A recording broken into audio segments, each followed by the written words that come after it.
I'm Corbett Wall with DV Auction, here with your feeder flash for Monday, October the 24th, brought to you in part by Macrocin, by Bimeda.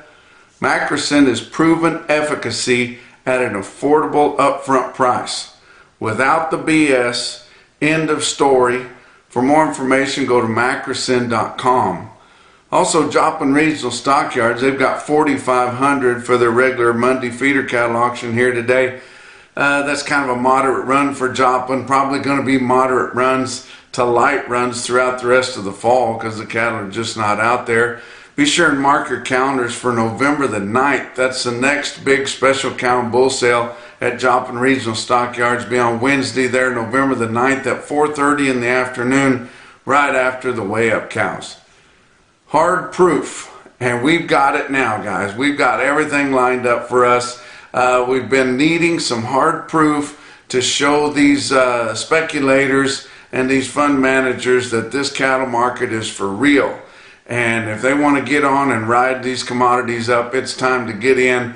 We are at the early stages of a big bull market, and we showed it last week with your weighted average in your 5-area feeding region on live steers over 150. I believe it now. You guys showed me. It's over 150. I didn't believe that it could happen, but your weighted average up through Thursday was 150.06, and it's likely going to be a couple pennies better than that by the time we get the Friday sales in there. But I mean, a gangbuster market up there. Gained big on the futures on live cattle. Gained $3 plus, $4 mostly in your cash market on live cattle. Feeder cattle, the board was up for the week on feeder cattle, but your cash feeder cattle prices were up some, but a little bit more moderate. We just, the feed costs are so high, guys, and nobody has any available grass to turn any calves out, although the calves were sharply higher, especially steer calves on these fancy ranch strings. Not sure what they're going to feed those calves or where they're going to turn them out. But people want to get their hands on them because they know down the line that those yearling cattle are going to be worth so much money. And we've got hard proof now. And most of it's coming from your cattle on feed report that come out Friday. It doesn't really matter what it was, but your on feed inventories were 99%, which is exactly what the average of the analyst guess was.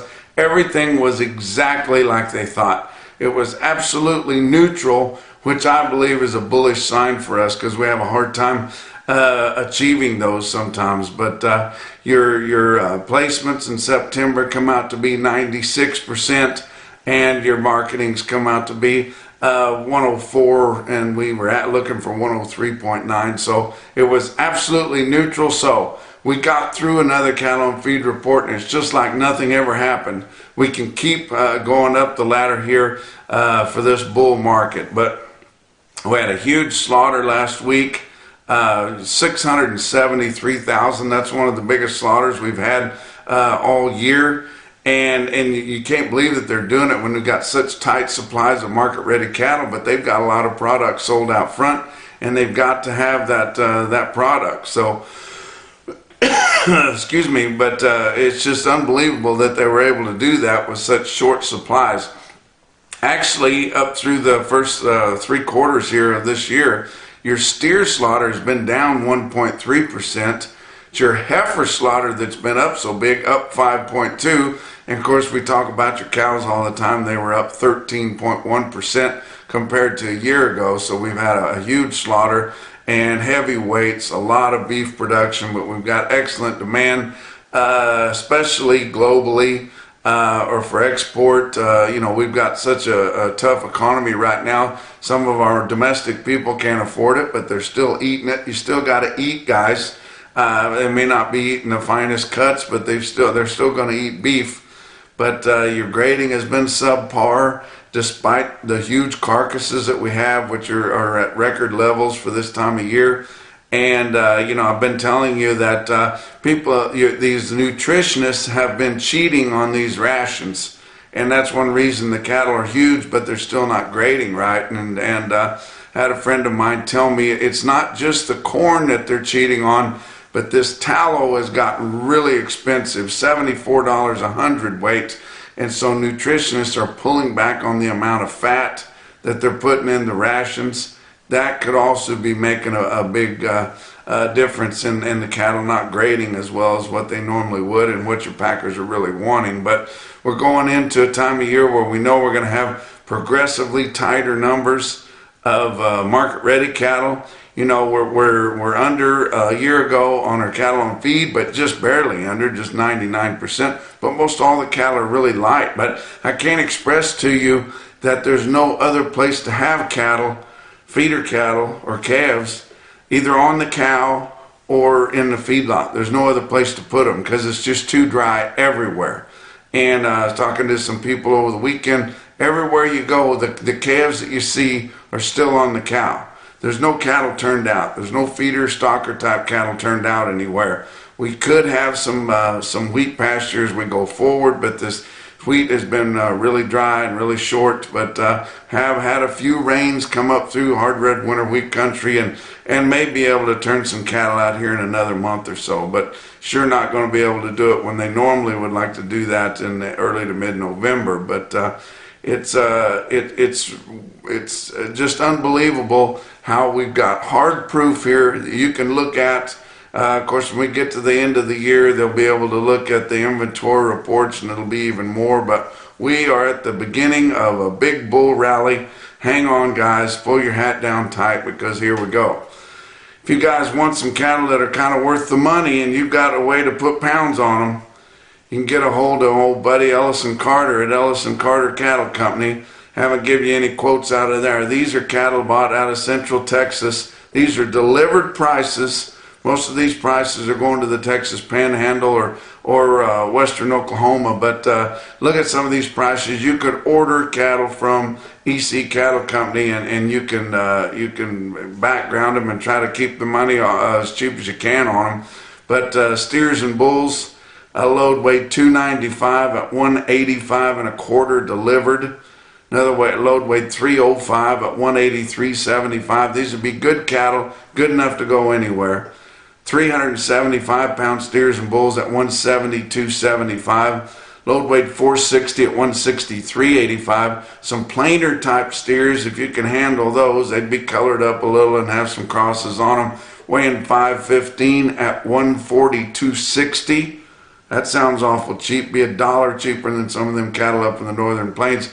A load of good steers and bulls weighed 530 at 147. And then some plainer steers and bulls weighing 600 pounds at 143.75 delivered. On your heifers, load weight 330 at 164.5. Load weight 350 at 160 and a quarter. Load weight 400 at 158.85 delivered prices, guys. Load weight 490 at 154. Some plainer heifers weighed 560 at 114.90. Some real fancy heifers weighed 635 at 143.90. And then a load of all black fancy heifers weighed 670 at 147.95 delivered to Kansas. Talk about your board for last week. October live cattle. Monday was up 92, Tuesday up 60, Wednesday up 87 cents, Thursday up 42, and Friday up 70. We never see a day when the board live cattle futures are up, and I wouldn't say significantly, but up enough to measure pretty well every single day of the week. Ending October live cattle at 150.47. That was up $3.52 for the week, similar to the cash market. December live cattle 152.42 on Friday's close, up 465. Wow. How about your feeder cattle futures? October, Monday was up 95, Tuesday up 7, Wednesday up 40, Thursday up 35, and Friday down 30 cents. Just a little profit taking there. But October feeder cattle ended the week at 175.27, up $1.47. November ended the week at 178.35. Up 358.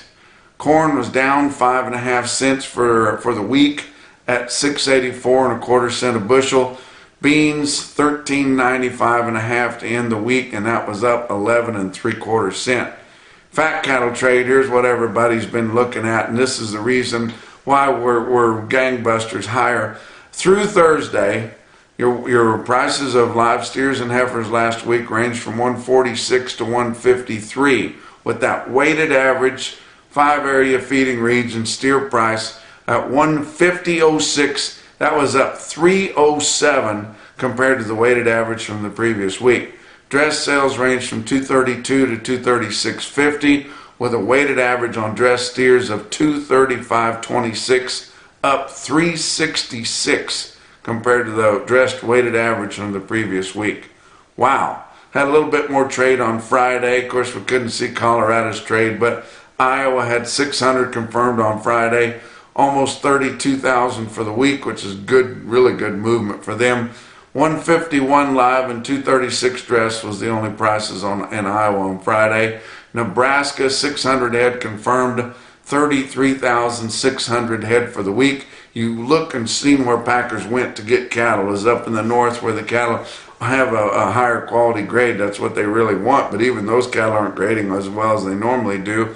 But prices in Nebraska, 152 and 236.